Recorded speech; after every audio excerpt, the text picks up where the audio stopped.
All right, so I'm going to be doing this new thing where I'm giving advice. I'm by no means an expert.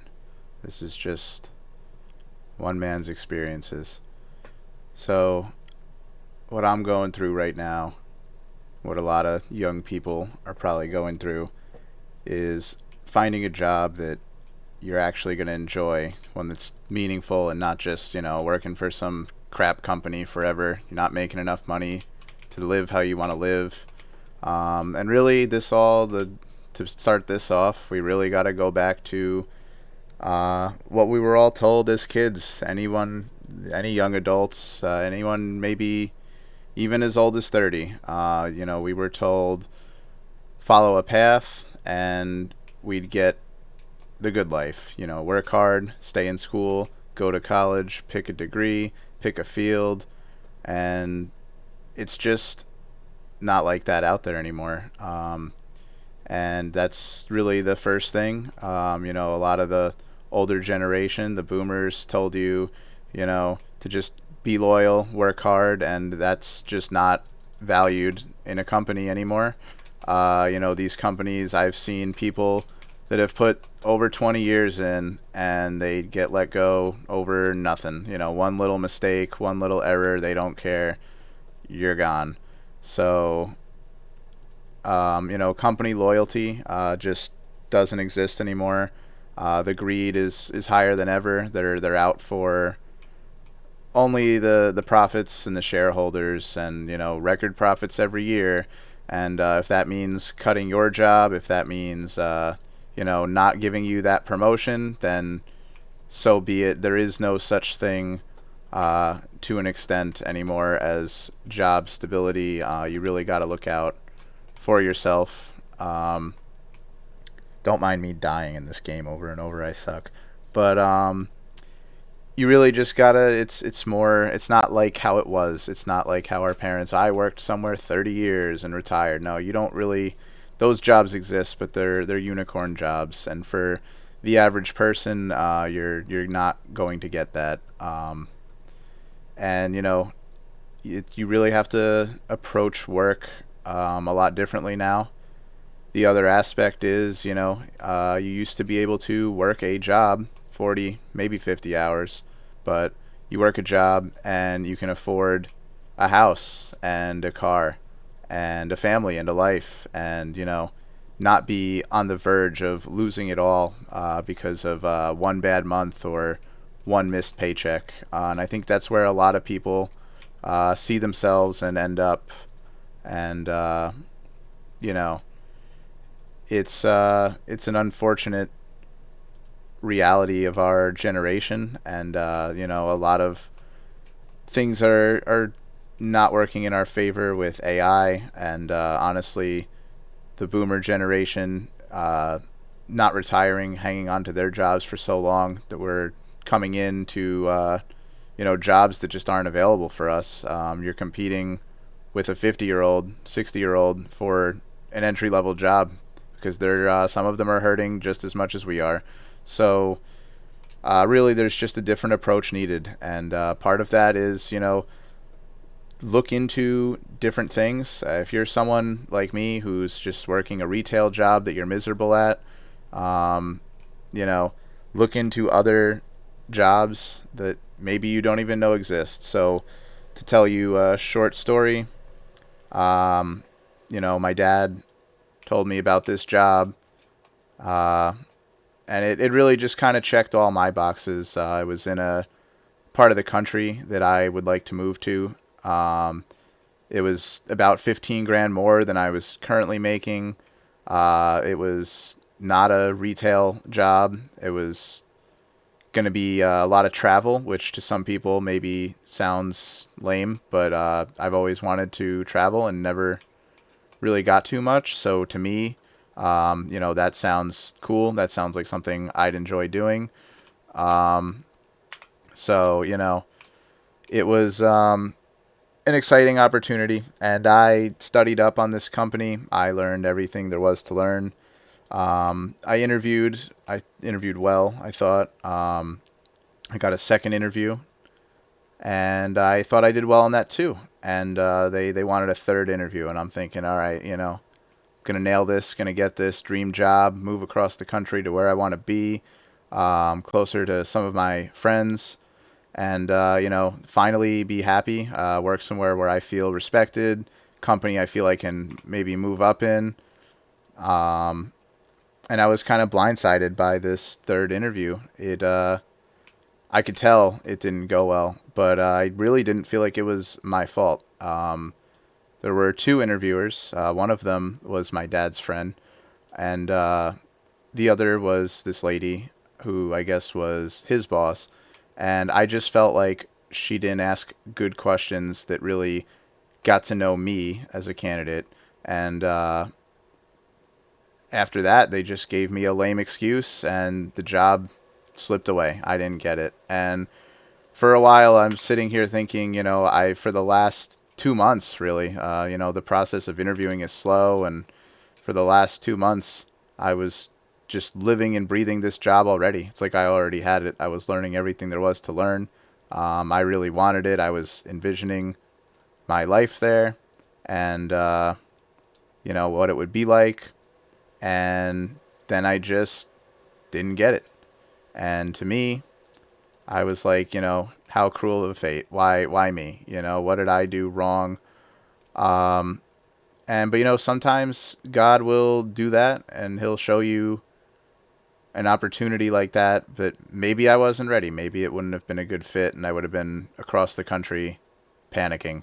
But what it did open me up to, and it took some time, was I realized that there's fields that I'd be interested in that I didn't even know existed.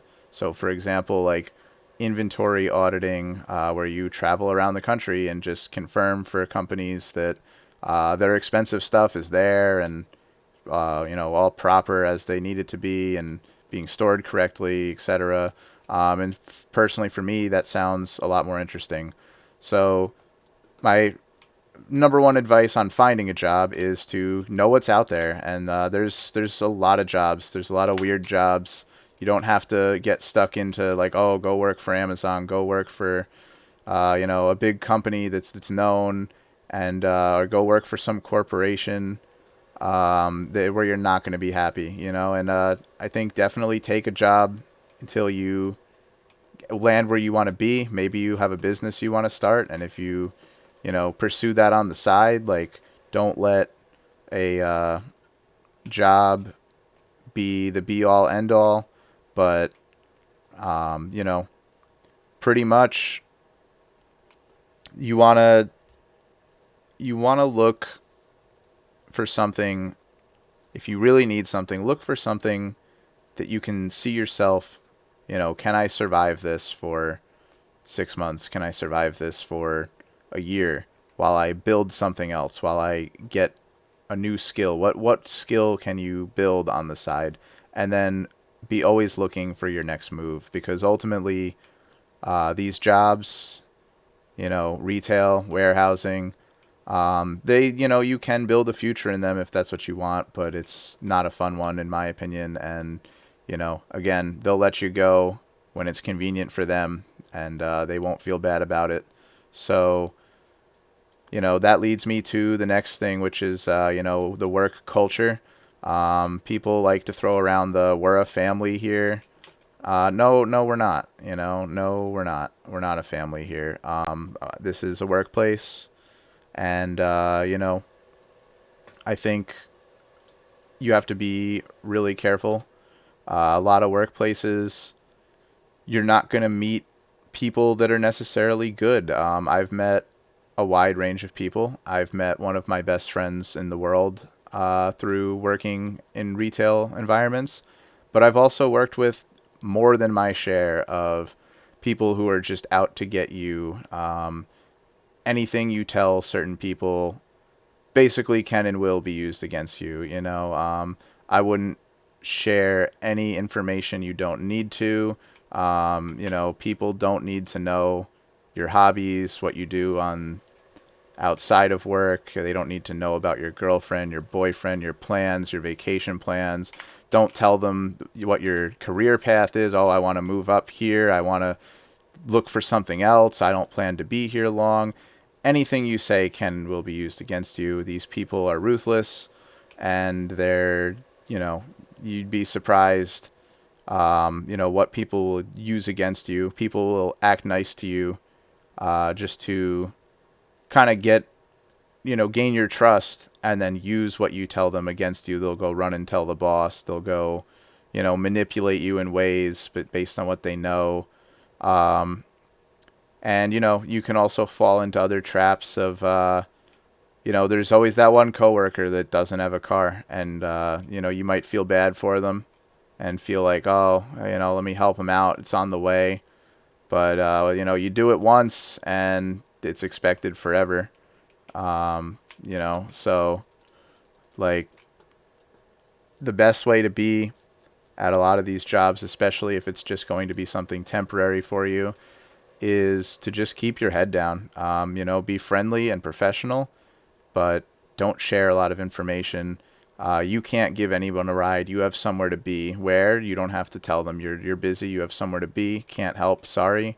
I used to give this one guy a ride every day, and because I felt bad for him. But at a certain point, I said, I'm 26. I have a car. This guy, he's 42 years old. He makes as much money as me. Why doesn't he have a car? Why can't he get one? It's been years, right? I gave this guy a ride every day for years. And, I realized, like, that's my time that I'm spending. That's, my extra gas. And, he'd buy me, energy drinks here and there, or a snack. But you know what? I was buying him energy drinks and snacks once in a while too. And I just realized one day, like, you know what? It's not personal, but I want my time back. I don't need to help this guy just, because I work with him. We're going to the same place, and it'll be awkward to see him and not give him a ride in. Well, I'd rather have an hour of my day back and have it be a little awkward than have, you know, a constant, like, drain. I'm responsible for getting this 42-year-old man to work. Like, why? In what world? Why does that make sense? It doesn't, right? So, you know, um, it's just, you want to keep your head down. You can fall into these traps of, coworkers are not your friends, bosses. I had a boss that I really liked and looked up to, and I thought, he was looking out for me, going to be looking out for my team. And I thought that all the way up until he handed me a write-up over performance when there was really no prior indication that there was an issue. But it comes down to he's getting pressure. His job is on the line. And so he's willing to throw me under the bus, because that's how people are. That's how people are conditioned to be. And honestly, in the same position, other people, I don't think I would, but some people might make the same decisions. Your job's on the line. You need a scapegoat, right? And you just say, oh, well, it's this guy, and you blame somebody else. So really, when approaching a job, you have to determine, am I going into this as a temporary job or a permanent job? And if it's temporary, set goals for yourself. Where do you want to be? It's the cringy thing, but where do you want to be in 3 years, 5 years, right? And but that matters. I've been doing overnight retail for almost a decade, like 8, 9 years now. I think this is coming up on my ninth year, and so I'm realizing, like, it's almost 10 years in a retail setting, and I've been miserable. I've worked 3 different places, and I've been miserable at every one, and it's the same thing. And I've come to realize this is the industry I'm in. It doesn't. Every company is going to be the same. Every company is going to cut budgets and understaff and skeleton crew as much as they can. And when a bunch of 20-year-old kids who don't care call out, it's your problem and your fault, and you have to deal with it. And I've realized I don't want to work in an environment like that, where my whole day is determined by if other people are showing up or not, because that's not enjoyable. So once you've determined, am I working here long term or short term, know what's coming next, what are you looking for, and build towards that. It can be small goals. You just go 2 jobs a day, 1 job a day, and go for quality over quantity. A lot of people tell you, use AI to apply to a billion jobs, and next thing you know, you're interviewing for jobs you really don't want. Another story. So recently, I was interviewing for this other job, and I had been applying to a bunch of jobs. I was just gotten written up, and I'm upset, and I'm thinking, I got to get out of here. I need a new job, and let me just apply to everything. And I applied to, I don't know, maybe 50 jobs one morning, and a couple days later, I hear back from one, and I go in for an interview, and it went well, and I learn a little bit more about the company, and they seem interested in me. The first interview went well, and then I get to the second interview, and this is a salaried position, and that means if you work overtime, you don't get paid more. And then they reveal that they expect 50 hours a week, and they want possibly 60 hours some weeks. I'd have to come in Saturday sometimes.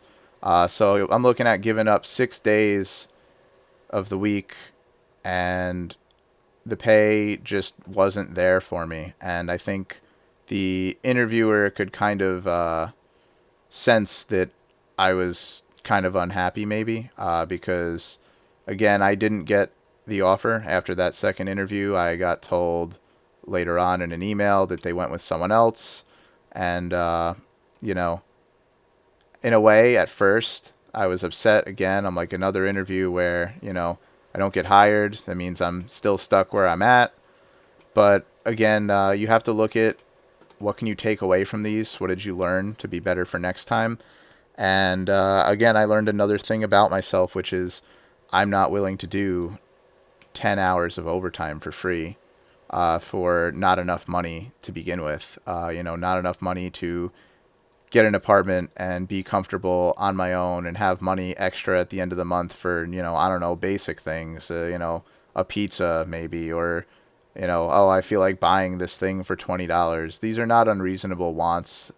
People will tell you, it is, and to be grateful for what you have and whatnot. But all of our parents were able to work minimum wage jobs and afford, what is now considered luxuries. So, in this economy, for me, I just didn't feel like it was worth it. So, and I think they sensed that, and maybe I was asking for too much, but you got to know your worth, and if a job's not willing to pay that, that's fine, and just move on. I think if they had offered me the job, I might have taken it and been just as miserable, but just a different flavor. So the lesson I learned there is, one, that I don't want to do unpaid overtime, and still not be able to pay my bills, still need a second job. Like, in this economy, you can't work 60 hours a week with 20 of it being unpaid overtime, because you still need another job to pay your bills. So, it just didn't make sense for me. I'm going to put this game on an easier mode. I put it on Elite, and I haven't played in a while.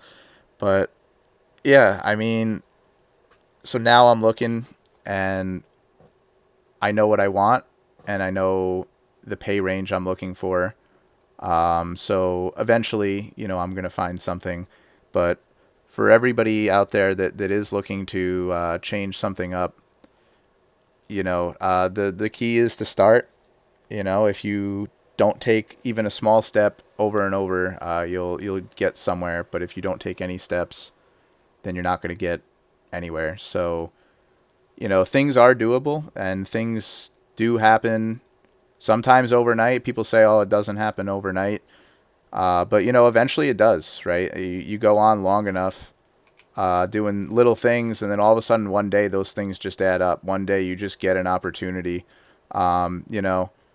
I was working for one company for a couple of years, and I just randomly one day got called, wasn't even looking, and I got called, and they were offering almost double what I was making at this other company.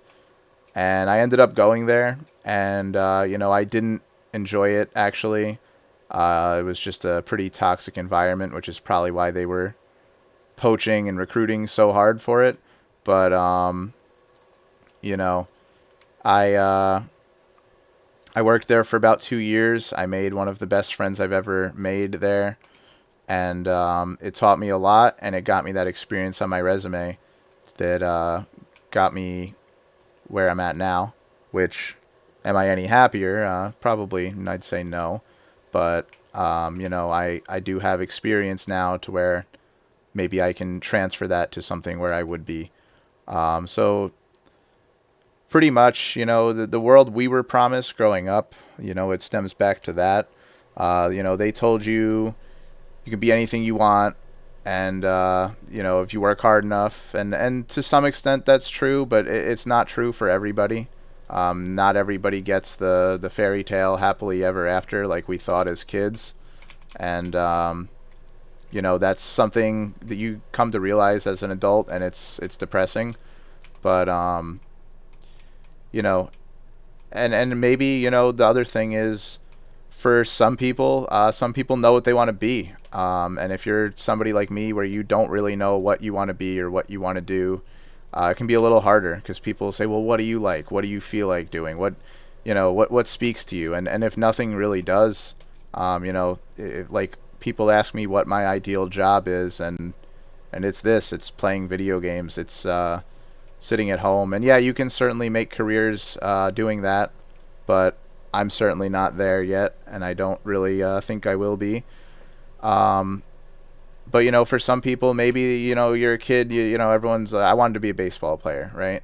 Maybe you want to be an astronaut when you're 5 years old, and that sounds cool as hell when you're five. And then the reality sets in. Not everybody gets to be an astronaut. Only like less than 1,000 humans have ever gone into space and been on the moon or whatever, right? So what makes you think you're one of those 1,000 out of 8 billion, right? And maybe you work hard, maybe it's possible. I'm not saying, not trying to doom and gloom that you can't do it and it's not possible, but I also think there's being realistic. And for some people, some people do school really well and they can stick to it and they can get through college, and they can get a master's degree, and they can do all that, and that's great. And for some people like me, school was really hard, and it's not that I wasn't good at it. It's just that like I'm sitting here like, what's the point? Why am I doing this? I don't want to do this homework. And like, it's not that I'm not smart or capable. It's just that for me, school was like just boring. It was just, I didn't want to do it. I had other stuff I wanted to do. I just hated school. And you know, school isn't everything that it used to be. A lot of careers, even though a lot of careers still require degrees, you don't need a piece of paper from Harvard to, do a job that anybody with a brain can do. A lot of these companies think that their job is so sophisticated and so smart and, so difficult. And, some of them are. I mean, you definitely want a doctor who went to a good school and has a degree. You wouldn't want somebody to be like, oh, I saw this in a movie. Like, some jobs, yeah.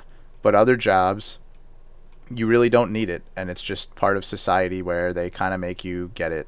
And, if you can get through school, that's every advantage to you. But if you're somebody that's like, I don't know what I want to do, I don't know what I should go to school for, I don't know where I'm going or what I'm doing, my best advice is to start somewhere, start with something. Get a part-time job, do part-time school, whatever your situation is. Maybe you need a full-time job with school. I did that. I was doing full-time school and a full-time job. I ended up failing most of the classes because I couldn't get there because my job was keeping me late. So late that I'd be missing classes, and some of the professors understood, some of them didn't, and I ended up dropping out of school to priority working, and I haven't really gotten back. Um, but everything doesn't have to always be a linear path. A lot of people think if you're not, you have that map in your head. 18, you graduate school, you go to college, you get a degree. Now you're 22, and maybe you get your master's, maybe you get an internship somewhere, you start working somewhere, and by 24 you get the promotion, whatever. Like, everyone plans out their life in this perfect path, but the path isn't always perfect. Shit happens, and it happens to all of us, and it doesn't have to be the way that it is in the movies, that it is for others. And that's the killer, right? The killer is comparison. And I think with social media, it's easy to see all these people. They only put the best out there. The vacation, um, the relationship. And it's easy to think, well, why can't that be me? Why can't I get the girl, get the guy, get the vacation, get the job? What are they doing? And all these young people that trying to sell you a course or a class, and oh, you can make 20 grand a month doing this or that. And it's like, yeah, right. If you really could, why would they be telling you? Because then everybody's going to do it and cut into their market. So, it's all a scam in a sense. Like, everything you see on social media, it's just there to kind of distract you from you. It's not you against that guy. It's not you against that girl. It's you against you. How are you doing compared to you last year? And you need to build small habits that will get you where you want to be. Do things that you don't like doing but can tolerate doing, that get you further along to where you want to be. Look for jobs that, again, that you can bear, that you can stomach. Because the job I work currently is pretty miserable, and I'm looking to just get out. And I kind of regret going into the industry of retail and warehousing to begin with.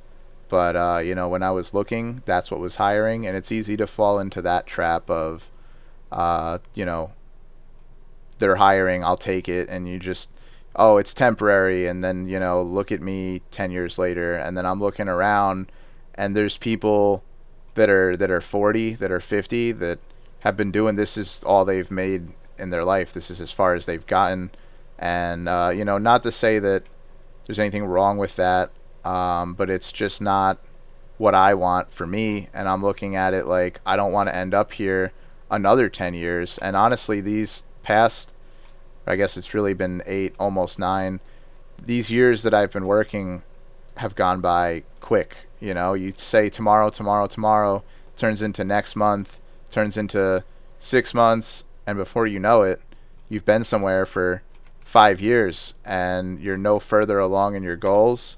And I just realized, the best time to do something is yesterday, and the second best time to do it is right now.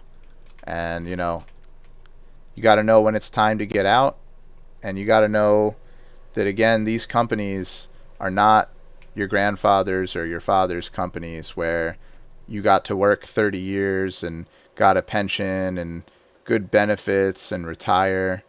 My parents frequently ask me, I don't understand. Why don't you buy a house? You make more money than we did combined when we bought our first house. And what they just don't get is that the prices of housing has just gone up so much. Everything's gone up so much that they were able to buy a house on, 60 grand combined income because the house cost 180K. Now on a 60 grand income, the house cost 550K for the same house. So it's just that much harder. Comparatively, I'd have to be making like what, 250K, 300K to be able to buy the house at the same level that they did. And I think the older generation doesn't understand that. You know, you always hear the typical like, "Oh, just buy less coffee or whatever," right? And but we shouldn't have to cut back on, I guess, what you would call, small indulgences, right? Like a coffee, a meal that you enjoy once a week. That shouldn't be considered some high luxury that you have to sacrifice for. Um, you know, yes, a lot of people have it better than others in other countries, but I don't think wanting to, have a pizza on a Friday with some friends after a long week of work is something that's so indulgent that, oh, that should be a luxury. You just got to cut back on that. The $20 you spend on pizza is not the reason you can't buy a house.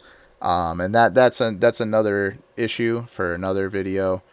But really, the main thing I'm getting at is pretty much go in with a plan.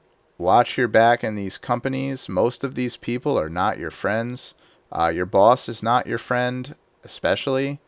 Not to say that you won't make any friends, but be careful. You're gonna have to kind of develop a way to sense, who you can trust, and sometimes you'll think you can trust someone and you can't, and that might just be something you have to learn the hard way. But the best way to be is to go in with a professional mindset of go in, do your job, and go home. When I was in high school, they made this speech on my opening first day. I remember the guy, I guess the principal said, don't become an 8 to 2er, meaning people that come in at 8 and leave at 2. And he said, don't be that. Come in early for stuff, stay late, join clubs, play sports.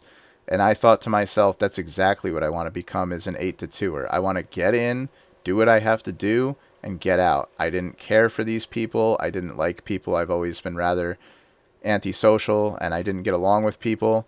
And I became the best 8 to 2er there was. Sometimes I was even later than 8. But the point is, that's really how you have to treat today's work environment. Unfortunately, there's really it's tough to build a career.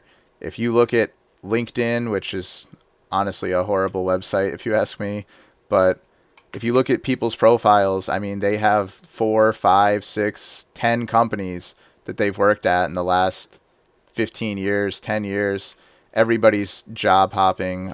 That's the new thing to do. And as much as employers don't like it, it's really a response to how they treat us. We're so disposable now. Whole departments just gone because of AI or budget cuts, or sold out to, India or something. And, you know, you're lucky you have a job, and, you never know when you'll lose it. So treat it like a transaction, and protect yourself. You really got to just play it close to chest. Don't reveal more than you have to, like I said. And just look out for you and know what your plan is. And, another thing is, a lot of people, you'll meet people that care about the job, more than they should. I have a lot of managers that, like, you'd think that they got $1 million every time they pointed out a mistake with the way they do it. It's like managers that don't even necessarily have anything to do with me or my team, and really don't get paid to care about me or my team, are some of the ones pointing out the most nitpicky stuff going wrong, or even not even going wrong. It's just like, just looking for anything to go to the boss and be like, hey, look at this. Look at what they're not doing right. Look at what they could be doing better. Look what I noticed. And you're going to find those people. And I really don't understand why they care so much, but they exist. But I don't recommend being like those people, because they're no further along than me. Some of them are a little higher up, but they were already that high up. But it's like, they're just as vulnerable to being laid off, fired, cast aside, and what did they get? They just made a bunch of enemies, and they come in extra and do all this stuff, and they live for work. And I think that's sad, honestly. I think there's a higher purpose. I think instead of living for work, you work to live, and you want to have a life outside of work. You want that American dream that we were promised, the house, the kids, the car, the wife or husband or whatever. And it's basically slipping away. It's gotten so much harder to achieve. And the really just, in terms of jobs and careers, for people that don't necessarily know what they want to do, you just got to look around and kind of find what you want to do, trial and error it. There's a lot of cool careers that you might not know about.